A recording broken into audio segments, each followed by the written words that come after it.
Felipe Jurado me preguntó si querría yo participar y con qué, lo tuve muy claro desde el principio. Hay un libro de Felipe Benítez Reyes que siempre me gustó, se llama La propiedad del paraíso, es ese. Se publicó en 1995 en la editorial Planeta y recientemente hay una reedición en Tusquets. Y lo tuve muy claro, es un libro que me encanta. Es un libro que está pues, en el primer tercio de la producción de Felipe, aquí lo tengo subrayado, La propiedad del paraíso, y lo voy a juntar con otro que se llama Formulaciones tautológicas, que es una pequeña joya bibliográfica. Felipe está metido en hacer ediciones de sus obras. ¿Por qué? Pues porque comparten el eje de ser obras que tienen mixtas, híbridas. En concreto, La propiedad del paraíso está entre la novela y la autobiografía, entre la lírica y la narrativa. Y ambos libros, este que es una novela y este que es una serie de collages, para los que luego Felipe ha escrito pequeños textos, sean microrrelatos o no, son microtextos, pues están estrechamente relacionados por la idea de la infancia y del juego.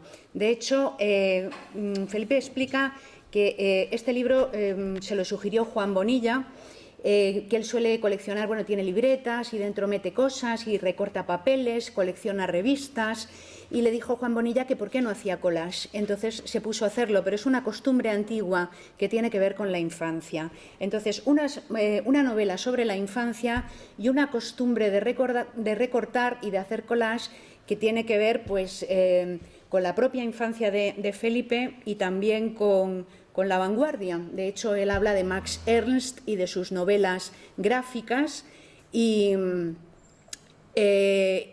Gómez de la Serna, esta cosa de los híbridos y coleccionar. Bueno, yo voy a ir abreviando porque tengo un montón de diapositivas. Es un libro que le costó a Felipe publicar. Pere Gimferrer le dijo: has escrito una obra maestra, me dijo, y dice Felipe, y al instante comprendí que iba a rechazármela. Y explica, porque cuando un editor te elogia mucho es porque no te va a publicar. Si te elogiase te tendría que pagar más, ¿no? Y esto es radicalmente así. Los editores de editoriales comerciales no regalan nada. Entonces él sabía que se lo iba a rechazar, lo intentó con Anagrama. En Anagrama le dijeron que tenían overbooking de tal, dice, es una manera fina de decirte que no. Y al final, gracias a una tal Silvia Bastos, que ahora es agente literaria, entonces estaría empezando, el libro fue a parar a Planeta. Es una época que a Felipe quizá no le apetezca recordar. No está aquí, pues no sé. Sí, viene de camino y tardará como 30 segundos. Ah, vale. Ah, mira qué bueno. Hola, Felipe. Me ha llamado diciendo que venía de camino. Sí, te he convocado al nombre de Planeta, has aparecido. Bueno, entonces se publica primero en Planeta. Esta mañana estaba viendo yo con mis alumnos la diferencia entre portadas. La de Planeta es esta: La propiedad del paraíso, una imagen muy directa de niños en una infancia muy española, fútbol, niños fútbol. En cambio, esta, que es la edición de Tusquets, tiene una portada muy distinta. Es un collage de Felipe y, bueno, ya lo comentaré. Bien, entonces, La propiedad del paraíso aparece en Planeta en el 95, en Tusquets en el 2001. Un libro muy bonito y valorado, pero no es un libro comercial.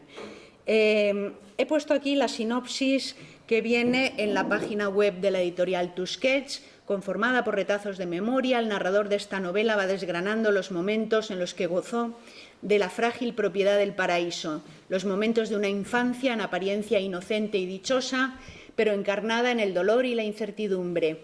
Fernandi y Carmelo son sus compañeros de juegos y junto a ellos desfila una galería de personajes familiares e inquietantes, bla, bla, bla. Cuando 15 años más tarde el narrador regrese a los espacios de su infancia, se dará cuenta de que tiene en sus manos la llave que abre la casa de la nada. El paraíso se habrá tornado leyenda. Bien, pues esto evidentemente es así. En cuanto a argumento y estructura, es una recreación de una infancia desde la pérdida de la misma. El espíritu de la infancia está encarnado en el duende, así con mayúsculas, la imaginación. Es un libro elegíaco, como evidencian los lemas que lleva al frente. Uno son unos versos de Jorge Luis Borges, El oro de los tigres, el ilusorio ayer es un recinto de figuras inmóviles de cera o de reminiscencias literarias que el tiempo irá perdiendo en sus espejos, y el otro es una cita de Rubén Darío del Nocturno de Cantos de Vida y Esperanza, y el pesar de no ser lo que yo hubiera sido, la pérdida del reino que estaba para mí. Bien, un libro elegíaco sobre la pérdida de la Edad de Oro. Tiene unos lemas, tiene una dedicatoria que no sé quiénes son Carmen y Felipe, si son Felipe González y Carmen Romero o si son otros, luego se lo... son tus padres, vale, pues ahora ya me lo explico mejor. Una dedicatoria a Carmen y Felipe, estos dos lemas que son de poesía elegíaca, de reino, de edad perdida, y luego 23 capitulitos cortos que van enmarcados, tienen un marco de evocación como despertar el espíritu de la infancia y tiene un cierre progresivo a partir del capítulo 19, donde se va retomando el tiempo del presente de ese narrador que adulto vuelve a sus lugares. Y en el medio quedan una yuxtaposición de imágenes, historias, anécdotas, figuras familiares. Eso es el argumento y la estructura básicamente. Esto es un collage de Laura Lyon. Felipe, que a ti que te gusta el grafismo, ella acaba de exponer aquí un montaje que se llamaba Tiempo, Deseo, Palabra. Es poesía visual y es absolutamente el eje de este libro. Bien, en cuanto al género, el propio autor dice en esta antología que él mismo ha preparado de su obra completa, va explicando libro a libro de los que ha elegido un poco la historia de cada uno. Dice, en esta novela intenté la construcción de una infancia, pero de una infancia que no fuese la mía, y no por nada especial, sino porque en aquel momento, y creo que hoy me pasaría lo mismo, podía reducir mi infancia a unas cuantas sinestesias y poco más. Unos olores que son colores, unos colores que son espacios, unos espacios que son colores táctiles, unos colores táctiles que se funden con el olor de un sueño. Hay que ser muy valiente para escribir una novela con esos materiales volátiles. Recurrí, por tanto, a la reconstrucción de una infancia ajena. Bien, y es una novela breve.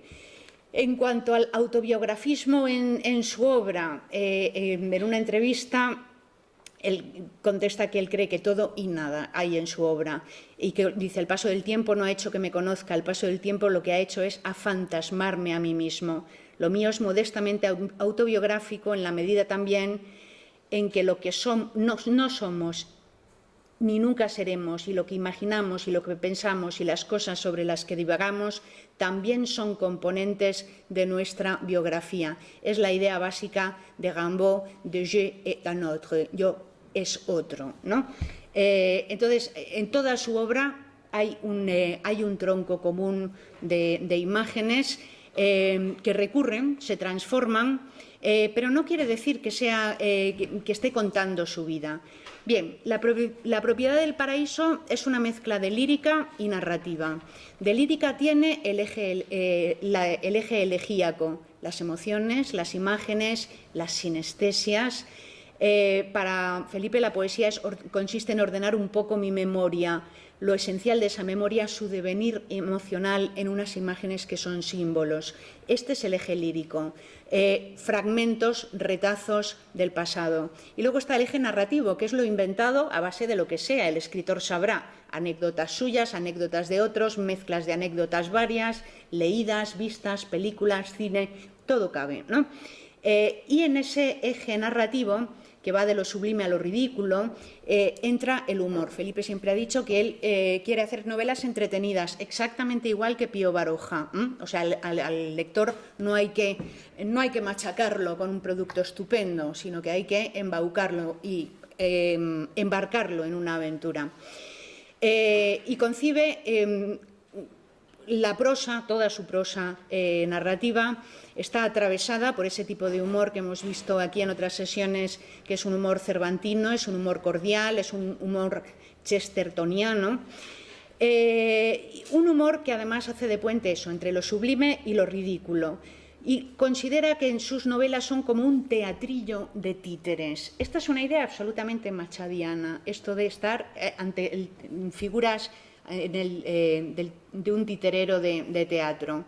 Y fíjense, y aquí ya empiezo a mezclar las imágenes de este otro libro, un teatrillo de títeres. Este se llama Los espectros, está, creo que es hacia el final o casi al final del libro, y exactamente es un collage con el pequeño escenario espectral de la memoria. Bien, entonces una novela que es mezcla de lírica y de narrativa. ¿Es una autobiografía? Pues para esto yo he recurrido a Philippe Lejeune, que es el mejor experto en literatura autobiográfica. Es un francés muy cartesiano y eso en el ámbito académico nos es muy cómodo porque nos ayuda a definir los límites. Luego los saltamos, luego los cuestionamos, vemos los problemas, pero que un tipo venga como Aristóteles a ordenarte el panorama no tiene precio.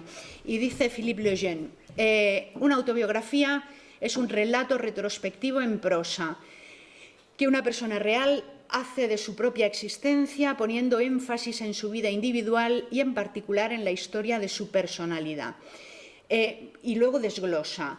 Forma de lenguaje tiene que ser narración y en prosa. Esto sí, narración y en prosa. Tema tratado, la vida individual, la historia de una personalidad. Eso ya no. Aquí no vemos una historia, aquí vemos una pérdida y una ausencia, una nostalgia, pero una historia de la personalidad propiamente dicha no hay. Situación del autor, identidad del autor, cuyo nombre reenvía a una persona real, y del narrador. Esto es lo que se llama el pacto autobiográfico. Yo, fulano, que firmo mi libro con mi nombre de fulano, te estoy contando a ti, lector, mi vida, y tú la aceptas como tal.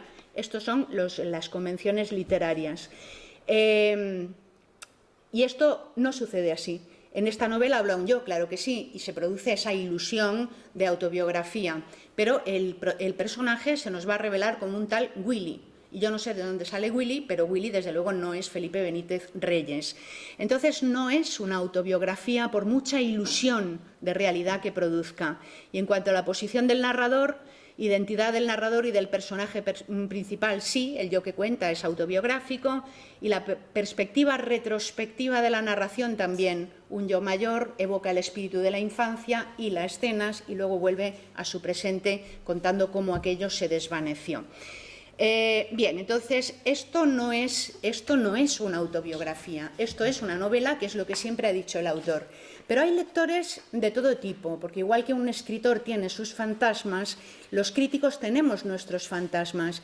Igual que un escritor se sorprende cuando mira hacia atrás y no se reconocen los poemas, un crítico tampoco se reconoce necesariamente en los fantasmas con los que ha leído una obra, ¿no?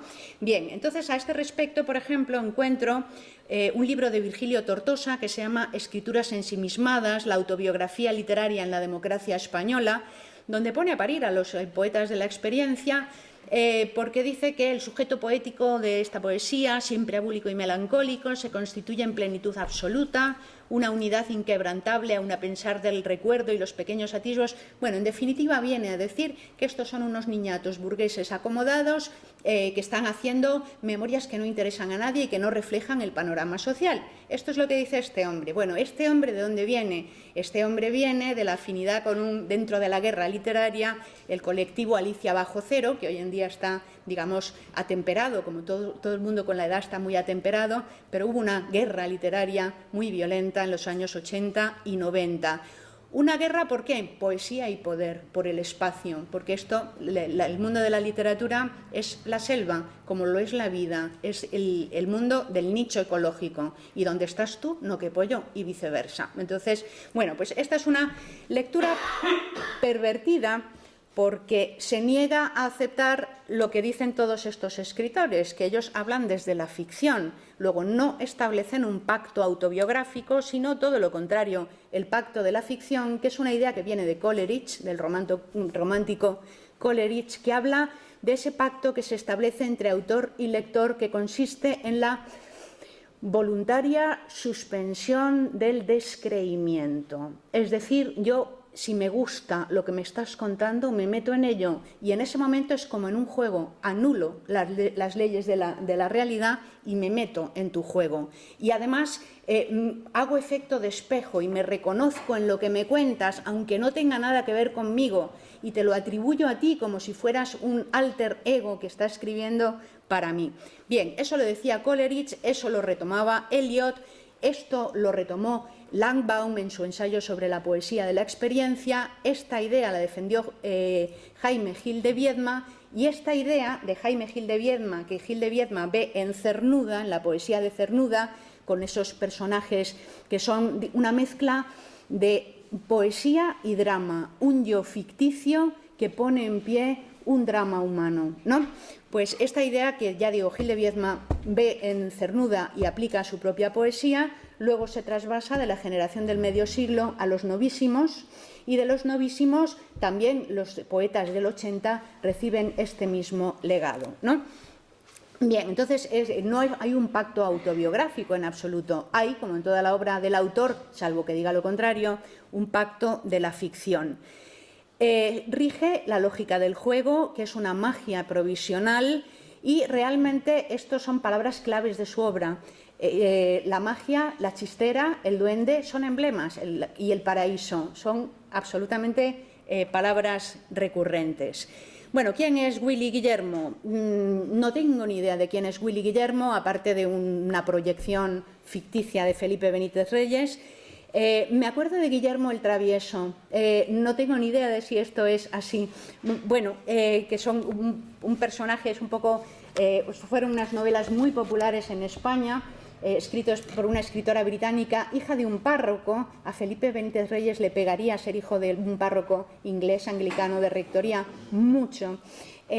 Fueron muy populares en España y fijaros que tuvieron admiradores como John Lennon, como Fernando Savater y como, ¿quién era el otro? Javier Marías. ¿Y por qué? Pues porque es un niño rebelde, es un niño proscrito, y en una España cerrada y dictatorial y neocatólica, pues el lector se identificaba con ese niño rupturista, no ya con Celia, que quedaba un poco gazmoña, sino con Guillermo Brown. Bien, Guillermo tiene su pandilla, se llaman Los Proscritos.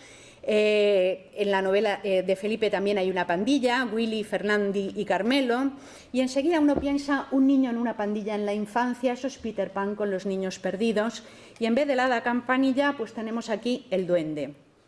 Y ahora si reflexionamos, claro que es una novela de una infancia acomodada en una familia que no tenía particulares problemas, pero esta diatriba de Virgilio Tortosa y tal no se sostiene, porque el propio Jaime Gil de Viedma, en su poema Infancia y Confesiones, habla de su infancia de niño burgués y acomodado y termina diciendo: de mi pequeño reino afortunado me quedó esta costumbre de calor y una imposible propensión al mito. Es exactamente lo mismo que se va a ver en la literatura de Felipe Benítez Reyes.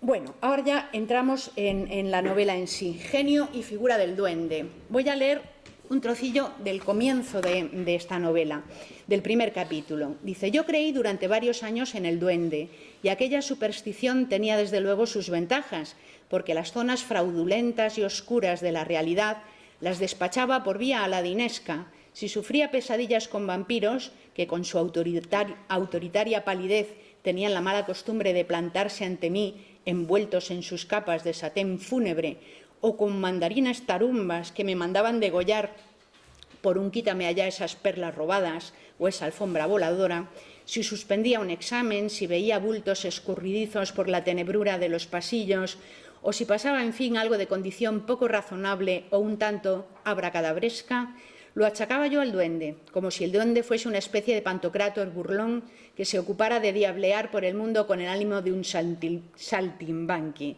Y más adelante dice: porque en aquel tiempo tenían su importancia las palabras. Importaba mucho, por ejemplo, la palabra lagartija, la palabra tabaco o la palabra deuteronomio. Pronunciarlas era ejercer un encantamiento sobre el mundo.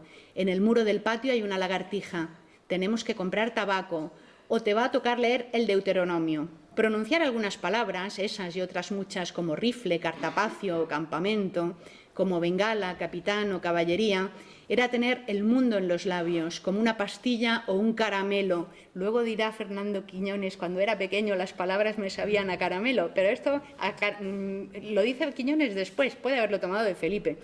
Era tener en los labios como una pastilla, un caramelo con todo su sabor amargo a medicina o a endulzada aventura por tierras remotas y sultanescas, en que los tigres y los caballos corrían por los desiertos anochecidos con la solemnidad y la desesperación de los animales perseguidos por la muerte. Se presenta la imaginación el duende en relación con la fantasía y con la palabra, el poder que tiene la palabra para despertar mundos. Dice, el duende era una palabra comodín, espantaba a las lagartijas, nos mojaba los cigarrillos escondidos, hacía que nos tocase leer en la misa del colegio alguna página del Deuteronomio, este es muy gracioso, que era palabra que nadie lograba pronunciar sin enredar las vocales en una madeja de ues furtivas y de traicioneras oes, de oes convertidas por arte de fórmula mágica equivocada en ues y viceversa, de ues redondeadas en oes delicuescentes que caían como monedas falsas por el tobogán de aquellas sílabas trabalenguosas, malabaristas y bíblicas, ruptura del duotermonio. Y uno se imagina de pequeño leyendo en voz alta estas palabras difíciles. El duende nos enseñaba que el atlas, bueno, es la fantasía. Ahora, ¿a qué remite esta fantasía? Pues remite a un mundo infantil que está hecho de lecturas, en gran medida en aquella época de lecturas. Hay entrevistas y textos donde Felipe ha reflexionado sobre cómo el lector adulto es un nostálgico del lector que fue de niño. Y esto es exactamente este collage que se llama Los sueños, y es una persona en una cama como tapada con una manta. ¿Quién no ha leído con una linterna? Por lo menos en mi época, infancias antiguas, y rodeado, como ese grabado de Doré donde está el Quijote rodeado de todos los libros de caballerías, rodeado por todo lo que convoca la lectura. Bien, entonces son unas memorias de infancia no solamente hechas de vivencias anecdóticas, externas, objetivas, sino también memorias de lectura. Y esto nos explica la diferencia entre las portadas de Planeta y de Tusquets. La de Planeta apela a una memoria colectiva normal que esta mañana se planteaba que es una persona normal, pues una persona normal es normal y corriente, como la propia palabra indica, y entonces las infancias normales son de niños que juegan al fútbol, ¿no? En cambio, el collage de Felipe es un collage sofisticado donde hay un paisaje urbano, donde hay un paisaje además fantasmal, como en las pinturas metafísicas de Quirico, muy vacío, donde aparece un niño recortado con una maleta, la maleta del náufrago, aparece un zapato rojo, que es un fetiche sexual, y no recuerdo qué más aparecía, había una tercera cosa en esa composición. Es una infancia inspirada en la estética de Max Ernst, es una infancia gráficamente muy alejada de la foto directa de una editorial como Planeta, que apela directamente a un lector normal, entre comillas. Bien, es un libro que va a evocar la infancia, recortes de infancia entre real, ensoñada, imaginada, inventada, una infancia en el sur. Y aquí nos metemos en el tema de la poesía del sur. ¿Hay una tradición poética del sur? Bueno, ahora se está volviendo sobre ello, porque fundamentalmente, por efecto reflejo, convertimos en dinero nuestro patrimonio cultural y nuestra identidad. Nuestra identidad es nuestro negocio, y entonces pues ahora se está reactivando otra vez la cuestión de la identidad. Que puede ser gratificante, que siempre es inventada como todas las categorías culturales y que, está ahí. Miguel García Posada tiene un libro precioso que se llama Las tradiciones poéticas andaluzas, donde habla de del complejo imaginario de la materia lírica andaluza. García Posada se basa a su vez en un ensayo muy bonito de Enrique Baltanás que se llama La materia de Andalucía.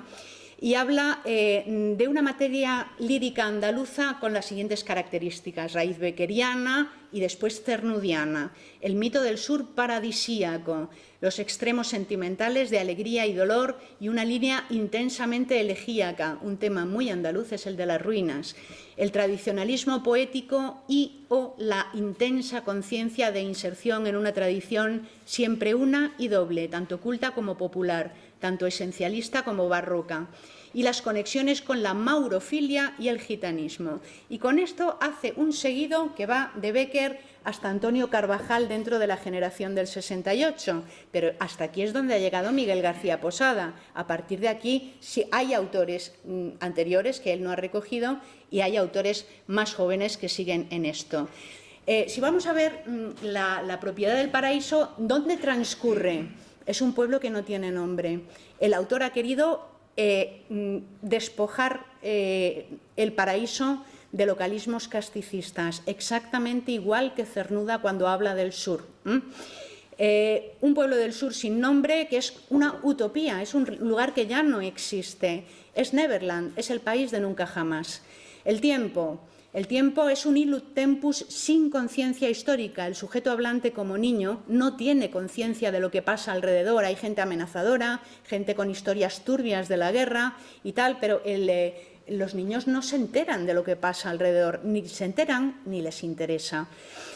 ¿Y dónde está entonces Andalucía? Si no está en el lugar y en el tiempo histórico, pues esto está muy desvaído. Pues Andalucía está en el paisaje, está en la lengua y está en la imaginería. Para empezar, el duende, cuenta Felipe, siguiendo este libro, El laboratorio de irrealidades, el duende aparece cuando él prepara su biografía de Rafael de Paula, que le obliga a meterse en el mundo de los toros, y dice que en aquel momento ya no le interesaba, pertenecían a su mundo de infancia, porque el padre fue apoderado de toreros que no llegaron a nada y se arruinó y todo, con este negocio. Entonces dice, para mí los toros pertenecen a mi infancia. Esto fue un encargo de Carlos Marzal, gran aficionado al toreo. Le encarga que haga una biografía de Rafael de Paula y en contacto con Rafael de Paula surge vivísima, Rafael de Paula, gitano profundo y absolutamente irracional, la idea del duende. El duende que es una cosa inexplicable, que lo mismo brilla que se apaga, es genial, es anodino, es cobarde, es valiente. Esa idea del duende es profundamente andaluza, viene de Lorca, la palabra así en términos literarios, y viene de un azar, porque que Felipe Benítez Reyes escribiera esta biografía fue un azar, una casualidad. Entonces, la imaginación básica, ese duende es andaluz, no es un duende de cuentos de hadas de Andersen.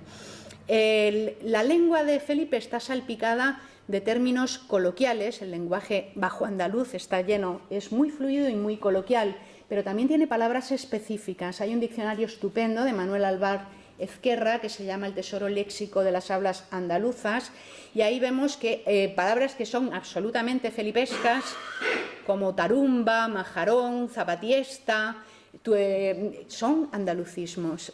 No viene ya en el diccionario de la Real Academia como tales, pero hay una tradición de lexicografía andaluza donde esas palabras están. Hoy en día casi todas esas palabras las usa todo el mundo, porque vivimos en una cultura televisiva y los humoristas son andaluces. Entonces todo ese vocabulario que antes era más específico de Andalucía, ahora circula libremente por toda España, aparte de que Madrid siempre estuvo llena de gente de todas partes y difundía el vocabulario de toda España desde el centro. Bien, chaveta, un caballo pinto, todo esto son andalucismos y el lenguaje coloquial de Felipe está lleno de andalucismos. ¿Más andalucismo? Pues la costumbre que hay aquí de inventarse palabras. Cuando no se conoce una palabra culta y hace falta un abstracto, la gente se lo inventa. Entonces la gente no sabe decir vómito, que es culto, pues dice vomitadura, de vomitar. Y se inventa la palabra es una regla de composición de palabras. Aquí son muy frecuentes las invenciones aladinesco, tenebrura, está lleno de salpicado y eso le da un punto de contraste con un léxico que puede ser culto, que puede ser hiperculto, que pueden ser extranjerismos. Toda esa mezcla funciona como una caja, una auténtica caja de sorpresas. Y luego palabras, por ejemplo, habla, les acariciaba las medias y el liguero de encaje funéreo. Funéreo es una palabra que está en el diccionario, pero es que funéreo, desde que la usó César Vallejo en el Café Funéreo, uno piensa funéreo y piensa, si ha leído a César Vallejo, en ese poema de él. La diosa del rodeo, que llevaba medias de malla, botas blancas con espuelas y melena dorada de paripé. Paripé es una palabra coloquial que viene del caló, ¿no? Entonces, esa mezcla es la que convierte el lenguaje en una sorpresa. Y aquí he puesto yo este collage que me encanta, palabra, de Laura Lío, donde utiliza abracadabra, es un talismán y un conjuro, muy antiguo. Y este juego, la palabra es abracadabra, realmente es la llave del mundo de la fantasía. Bueno, entonces un paraíso andaluz.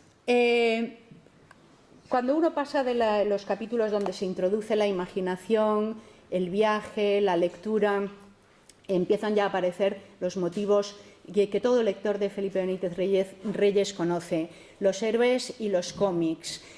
Aquí he puesto un trozo que es de Cada cual y lo extraño, que es una novela que, como bien dijo Pepe, si se reordena en algunos pasajes hay cosas que resultan familiares. Pueden ser verídicas, da igual, son familiares de la imaginería del autor. Entonces, él cuenta, entre otras cosas, cómo le encantaban los tebeos, sobre todo Thor, y a partir de ahí empezó, o eso era en otro texto, ya ni me acuerdo, bueno, empezó a leer mitología escandinava. Son estos seguidos casuales donde el niño se va haciendo su personalidad. Los héroes, los cómics, el viaje sobre el Atlas, esto de los nombres lejanos y exóticos, y he encontrado en internet, donde se encuentran cosas maravillosas, en un blog de un tal Gabriel Laguna, que no sé quién es, hace una historia de la imagen del Atlas en la poesía española, empezando por una greguería de Gómez de la Serna. Felipe tiene mucho que ver con Gómez de la Serna porque la greguería es lirismo y humor, y la prosa de Felipe Benítez Reyes básicamente es lirismo y humor, ¿no? Y decía Gómez de la Serna, el viaje más barato es el del dedo sobre el mapa. Y efectivamente estos son los viajes que emprende el lector. Fíjense, aquí bueno, he puesto un collage de barcos y tal, con un niño desdoblado. Estos espejismos de Felipe, estos desdoblamientos, se ven en esta imaginería de estos collages, salen del imaginario propio. Las orientalidades, el orientalismo, la maurofilia es algo muy típico, decía García Posada y dicen todos los teóricos de lo andaluz de esto. En Felipe Benítez Reyes está el mundo oriental, a través de Fu Manchú, el chino pérfido que quiere liquidar la cultura occidental, a través de las huríes, a través de las huríes del profeta, las odaliscas de Serrallo y todas las películas imaginables de jeques y de tal. Las orientalidades, el deseo. Hay muchos capítulos que giran en torno a las mujeres imaginadas. Novias quiméricas, la novia invisible, que es otra imagen recurrente en su poesía, las mujeres desnudas. En realidad es el motivo del voyeur, el voyeur con toda su imaginería, su parafernalia erótica.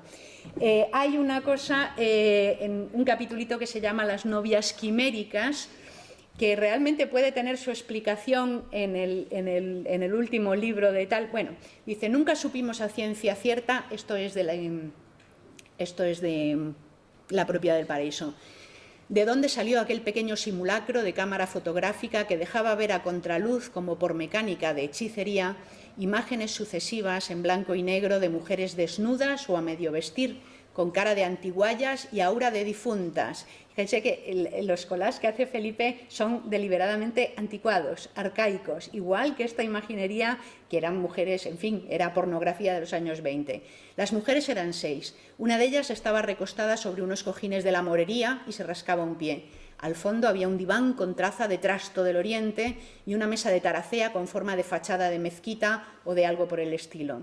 Era mi favorita, y a las mujeres no las concebía yo fuera de ese ambiente arábigo, y creía que el amor era una mujer desnuda que se rascaba distraídamente un pie, ante una decoración de pasamanerías y de complicados arabescos, y me imaginaba esos países lejanos en los que las mujeres se pasaban el día tumbadas, rascándose los pies o las caderas o pintándose abstraídamente las uñas a la espera de oír el relincho bronco del caballo sudado, del que desmontaría algún jeque, sultán o pirata, preferentemente herido por vía heroica, que tendría mi cara y mi nombre, el jeque Willy, el sultán Willy o Willy el pirata. Aquí es la primera vez en que aparece el nombre del protagonista narrador en la novela, en esta afirmación de hombría con tal. Bien, entonces, todas las imágenes que son habituales en los mundos de Felipe están aquí. También se explica aquí de dónde viene su gusto por el collage hecho de mezclas de seres. Por ejemplo, aquí hay un caballo con un cuerpo humano, pero la cabeza y los pies son de caballo. Y luego pues todas estas escenas donde se mezclan cabezas, animales y personas. Pues hay un capítulo del libro que dice: cuando Fernando y yo dejábamos de guerrear y Carmelo terminaba de componer sus figuras geométricas, nos poníamos a dibujar animales espantables, bestias, por ejemplo, que ululaban alrededor de nuestra tienda en medio de la selva, o anfibios carnívoros que vivían en el foso de nuestro castillo húngaro. Carmelo era el que hacía cosas de más mérito y de mayores espantajos, pues aparte de darse mano para el dibujo, tenía ocurrencias como la de ponerle a un camello, por ejemplo, la cabeza de una mosca gigante, y aquel monstruo resultaba cosa de auténtica fealdad y terror por lo estrafalario de su pinta. Luego teníamos que inventarle una historia a esos monstruos que dibujábamos. Oí un rugido, yo estaba haciendo fuego, me volví y vi al animal. Es exactamente lo que está haciendo en este libro de collage. Primero hace un collage y luego le inventa una historia, así lo explica en las entrevistas. Bien, bueno, luego hay una dualidad. Felipe tiene un hermano que es pintor, es un buen pintor, Manuel Benítez Reyes, y a Felipe desde pequeño le gusta dibujar, y esa dualidad pintura, imagen visual, imagen verbal, está en toda su obra. Habla también en esta novela de los cines, del encanto de los cines. Dice: el Palatium tenía algo de templo dominguero y un algo de cloaca embrujada. Y luego habla de las parejas en el cine y del deseo de ser mayor para tener también una novia a la que entre pipa y pipa se le da un beso, ¿no? Y es curioso porque aquí le llama el Palatium. En Cada cual y lo extraño aparece el nombre de un cine mucho más normal y verosímilmente roteño, que es el Macario, pero el Palatium es una cosa mucho más oriental, culta y a medida de estas imaginaciones. En Cada cual y lo extraño hay un capítulo precioso que es el de su oro y su plata, que está dedicado a la mujer de Felipe, Silvia Barbero. Y bueno, pues parece que detrás hay un noviazgo pues adolescente, ¿no? Es decir, está todo muy mezclado. La realidad y la fantasía se manipulan. Y al final, aquí he trampeado yo un collage de Felipe y le he puesto un Peter Pan de Walt Disney, que no sé si le ofenderá muchísimo, pero es igual, porque yo estuve buscando un Peter Pan de grabado antiguo y no lo encontré así de quita y pon rápido. El final es la llegada del barco que se lleva al niño de la infancia, porque todos los niños crecen menos Peter Pan. Todos los niños salen del país de nunca jamás. Este niño sale de ese país en moto, que es lo normal, y deja de soñar en piratas y quiere tener una moto. Y luego dice: habíamos oído hablar de las fiestas donde todos bailaban y bebían alcohol y fumaban y oían canciones extranjeras, y había penumbras y sofás, y se declaraban y se regalaban anillos y colgajos hindúes, y se escribían cartas durante el resto de la semana con dibujos de corazones y manchas delicuescentes de carmín y con frases arrebatadas y cómplices. Aquello nos sonaba como un cuento del Oriente, y habla de ese deseo de crecer y también la resistencia a crecer. Y al final le saca, es curioso cómo entra, dice: estoy en un hotel. Estamos ya en el presente de ese narrador adulto que es un personaje. Mi trabajo me hace pasarme media vida en hoteles. Abajo en el bar habrá 4 o 5 putas. Tal vez baje a tomarme algo. Mañana temprano tengo una reunión, pero me gusta ver andar descalzas a las mujeres. Los tacones son un trono. Les convierten en reinas altaneras y espigadas, como si estuviesen clavadas al suelo con alfileres y tuviesen la majestad hierática de unas esfinges. Sin tacones se aniñan y yo voy persiguiendo el tiempo. Esto es absolutamente Vladimir Nabokov, que me acabo de enterar de que se pronuncia así y no Vladimir Nabokov como solemos hacer en España. Dice, creo que fue en el verano del 70 o por ahí.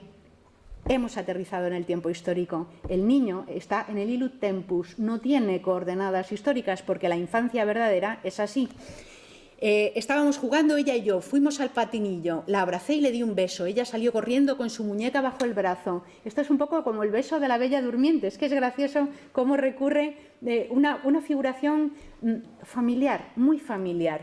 Y luego dice, el mundo iba saliéndose de mí, antes como el niño de Juan Ramón Jiménez, yo soy un mundo, todo está en mi pensamiento, yo lo leo todo, lo puedo todo, aquí encerrado debajo de la manta, tengo todo el mundo a mis pies, pero ahora no, ahora hay la necesidad de salir al exterior. Dice, el mundo iba saliéndose de mí, el mundo estaba cada vez más fuera de mí, había que conquistarlo, había que abrir las puertas sucesivas que daban paso al laberinto. Para robar aquella gema inalcanzable que era el futuro, tuve que arrasar mi paraíso, renunciar a su posesión. Aquí no te explica por qué, es sencillamente el hecho de crecer. Hay un imperativo biológico de crecer y uno crece y deja atrás algo. Dice, atrás quedaban las sesiones infantiles de los domingos, los héroes fabulosos, el duende, las historias del capitán Roden y la presencia aterradora de Arruza, todo aquello. El futuro tenía ya las puertas entornadas. Cuando perdí la posesión del paraíso, gané la leyenda del paraíso. La edad dorada es un invento de la persona mayor. El niño, esto siempre se lo digo a mis alumnos, un niño pequeño no te dice, que soy un niño en la edad dorada. No, el niño no te dice eso, el niño no lo sabe, vive normal. Poca cosa es cierto, pero aún muchas veces cuando entro en un cuarto oscuro siento temblar dentro de mí aquel niño que creía en el duende. Muchas veces, cuando me despierto al lado de una mujer, creo ser el intruso en un sueño que ya no es el mío, el usurpador de un sueño del que ya no soy digno, porque el futuro era un resplandor muy blanco, muy remoto, allá lejos, algo que pertenecía al mito, un barco recién pintado, cargado con todos los tesoros robados al tiempo, que nunca parecía llegar a la costa. Y este es el final, la pérdida de esa infancia que en realidad es un imperativo de crecer. Hay una cosa que me llama la atención en estos collages. Dice Felipe que es que él tenía revistas del siglo de finales del XIX y del XX y una enciclopedia de animales que había comprado en un baratillo y que tenía recortados casi todos menos los más feos, los anfibios y los lagartos. Dice, y por eso hay tanto anfibio y tanto lagarto en mis collages en vez de haber colibríes u otras cosas. Sí, pero es que, curiosamente, la serpiente es la serpiente del paraíso original y tiene también una amplia historia simbólica para hacer juego perfectamente con ese paraíso amenazado, pero también recreado cuando ha desaparecido ya, ¿no? Bueno, pues hay una cosa que dice Felipe de Ángel González, dice, aparte del poeta único que fue una persona única. No he conocido a otro melancólico tan respetuoso con la felicidad, que él sabía encontrar en cosas muy pequeñas. Esto mismo era Álvaro Cunqueiro. Álvaro Cunqueiro, que es sobre quien yo hice la tesis, decía que al final el fin de la cultura es la invención y la melancolía. Es exactamente, y él era también un gran disfrutador de la vida. Y dice Felipe, escribiendo sobre Oscar Wilde, que es otro de los escritores que le gustan, resulta curioso que leyendo las páginas que escribió este hombre finalmente desdichado, todo el mundo conoce el final de Oscar Wilde, podamos experimentar algo que se parece mucho al sentimiento de felicidad. Y por eso he descubierto yo, ahora que he tenido la oportunidad de volver a un libro que me había gustado, ahora sé que me gustaba en él, es la felicidad, la belleza, el humor, la inteligencia, el conocimiento, lo que te hace realmente que una lectura sea apasionante. Así que agradezco mucho a Pepe esta excusa para conocer más a Felipe, sí, y también conocerme a mí, porque no solamente el escritor se conoce al escribir, el lector, el crítico, el filólogo se conoce y conoce al otro al leer y al descifrar. Muchas gracias.